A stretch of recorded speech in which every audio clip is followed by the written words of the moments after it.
Artıq yay mövsümü sürətlə gəlir. İnşallah artıq ağaclar çiçəklənib, xırda ləçəklər, çiçəklər, qoxusu hiss olunur.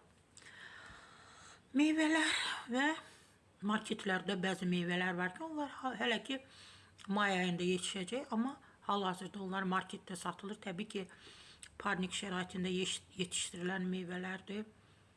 Bir də isti. Haradakı isti var, orada təbii ki, o meyvələr yetişib.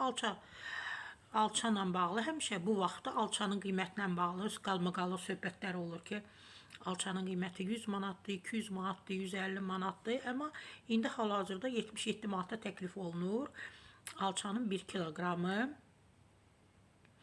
Bunu da bizim media araşdırma aparıb və təsdiqini tapıb ki, həqiqətən də yaşıl alça 1 kiloqramı. Bu fotosunu da göstərim sizə.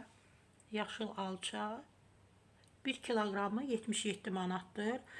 İstehlakçıların verdiyi məlumatlarına görə alça hər yerdə fərqli qiymətə satılır. Satıcıların sözlərinə görə havalar isindikcə qiymətlər daha da ucuzlaşacaq. Bir vaxt gələcək ki, alçanın kilosu kiloqram, 1 kiloqram heç 1 manata da satılacaq alanı olmayacaq. Amma indi 77 manata 1 kiloqramı almaq istəyən var. Bəli.